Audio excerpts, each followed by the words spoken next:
Simo just destroyed Loki with his first attack in Record of Ragnarok. The god of mischief was using his overpowered copy ability to summon 100 gods consisting of Thor, Hercules and Odin, but putting all the resources of his power towards one Thorn army, an overwhelming tactic against a bolt action sniper user, but the White Death was able to take out all 100 with a single shot. Pure insanity that left everyone watching beyond stunned. Therefore, in today's video, I'll be breaking down Simo's main ability, that being referred to as the Reaper's Contract thanks to his Valkyrie, and what this means for the future of this fight with some major issues to go over.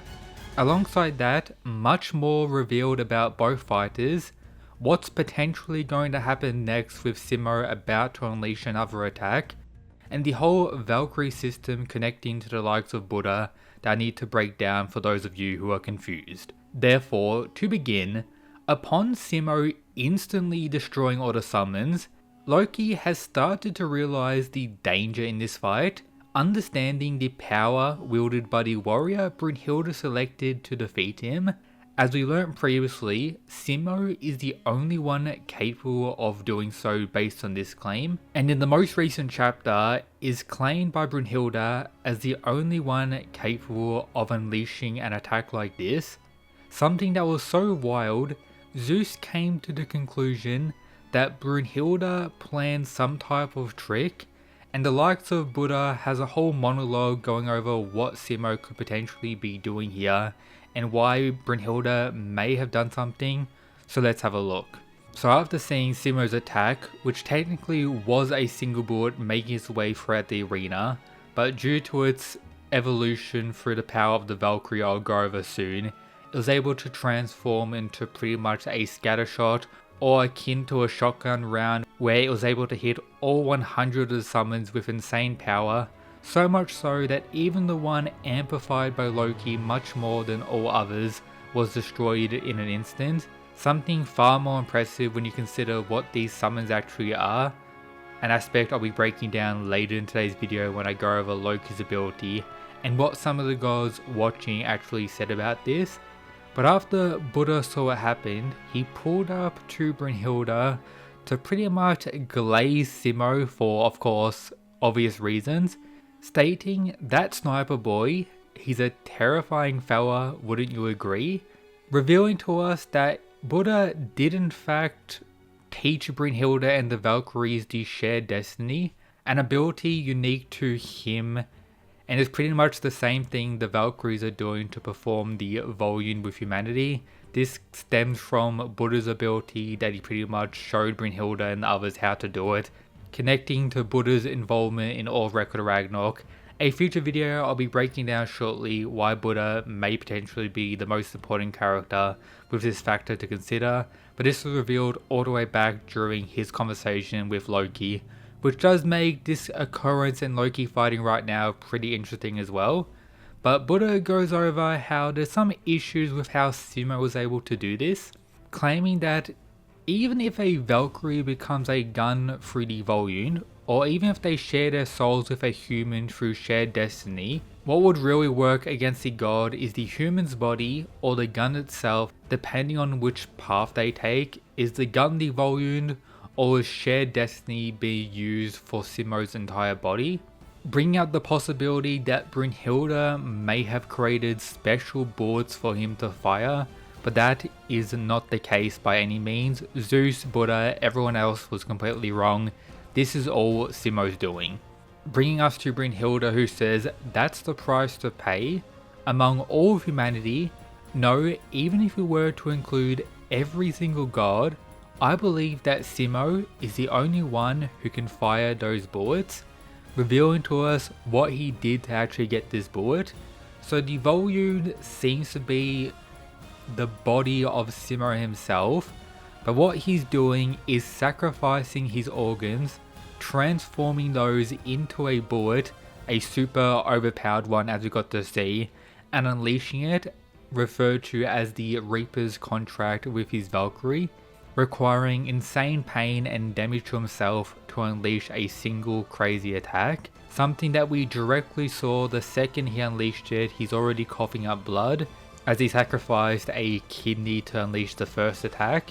And we also see that the Valkyrie is beginning to crack after a single shot as well, meaning the power of Simo is incredibly overpowered, but also very limited, like a two-sided sword. The more he uses it, the closer he and his Valkyrie is getting to death, with us seeing in the final moments of the most recent chapter, Simo using this ability once again, this time on his liver, with him getting ready to unleash another attack, this time likely directly at Loki, who's all alone, no summons are remaining, and potentially one even stronger, as I believe a liver is more important than a kidney.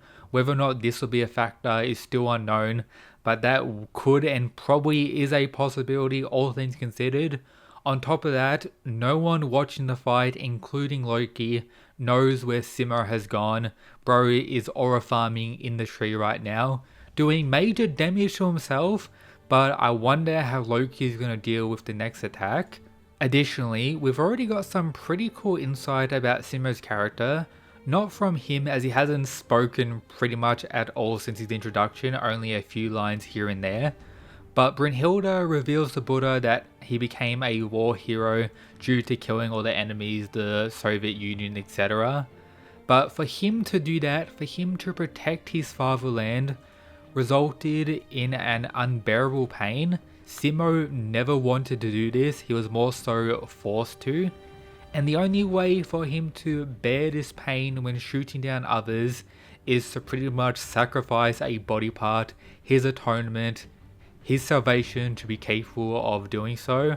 So bro doesn't want to be here, doesn't want to do this, is pretty much sacrificing himself for the sake of victory. Absolutely goated stuff, and does make him pretty interesting, all things considered. But coming back to the single attack that was unleashed that had everyone freaking out and people thinking that Brynhilde used some type of trick, which is not the case. Simo simply absolutely goated. Let's have a look at Loki's abilities, which are very overpowered, all things considered as well, and may actually leave a lot of other gods and humans struggling if they were to fight him, alongside some other issues I need to break down as well.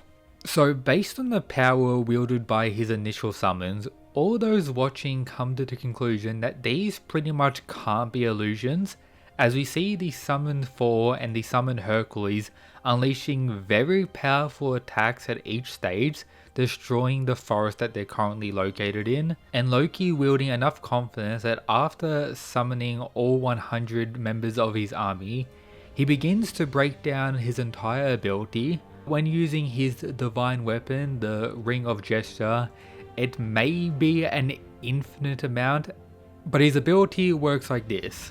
With the sealed one, the ability of his fingertips, I can input anything I touch, memorize, store it, and then he can generate the output, recreate anything he touches, with us seeing previously him touch all three that he summoned here, Hercules in a direct scene, and other instances with Thor and Odin naturally due to all of them being Norse gods of course. So perhaps it may be a good time to reread all of Loki's moments throughout the series and see what other characters he may have touched that may be a factor moving forward. But a key reason for Loki explaining his ability here is half of it was pretty much a lie.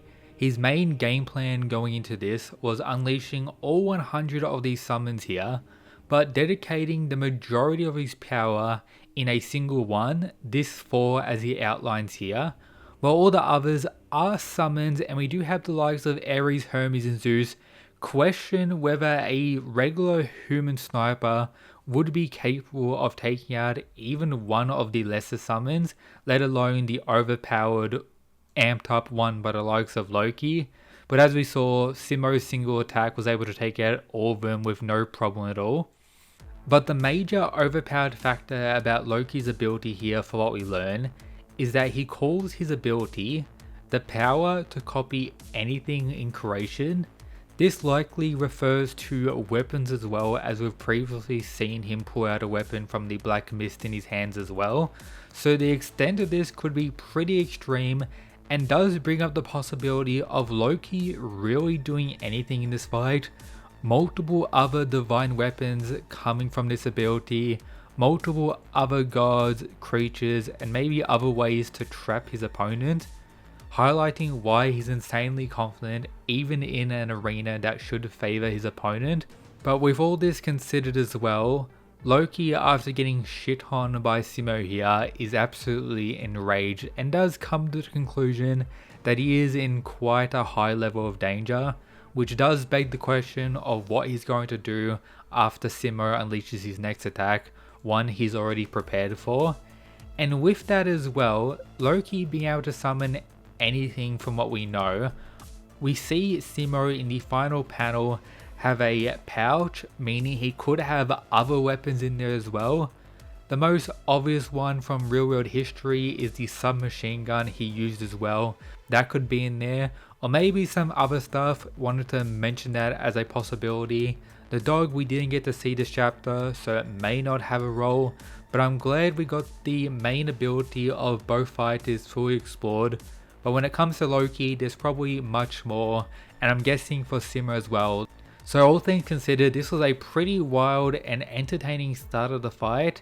Simo is incredibly overpowered but balanced to a degree, but an issue I have is kind of the speed scaling provided with the current translations we have, where that single amplified bullet unleashed by Simo is described to exceed the speed of sound more than twice, which all things considered isn't that impressive compared to many other speed feats throughout Ragnarok.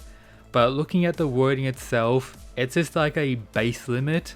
It could be many times faster than that, but as a guarantee it's more than twice the speed of town, Mach 2, etc. Which people may be using against Simo and Loki moving forward, but like most speed scaling throughout Record of Ragnarok, it isn't a major factor. With all things considered, most characters likely being relative to one another outside of specific abilities which we know are above that, for example Zeus's fist that surpasses time, etc. Maybe Apollo's light arrows and some other things, but speed scaling throughout Record of Ragnarok has always been a little bit inconsistent and wacky to really argue throughout the series for the most part, at least compared to many other factors you can talk about. But all things considered, I do want Simo to win this fight, but based on his ability reveal and the amount of damage he has to suffer every time he unleashes a bullet, it may not go too well for him. But with this reveal, the idea of a draw occurring may be the strongest it's ever been. I know I cope and predict a draw in pretty much every matchup for the last like 2 or 3 years now, but this one with Simo's ability here does provide that possibility even more to me. Let me know your thoughts on that down below. Check out the official partner of the channel, Gamersubs, with a 10% discount, and shout out to these members, these absolute mad lads. That's it guys, peace.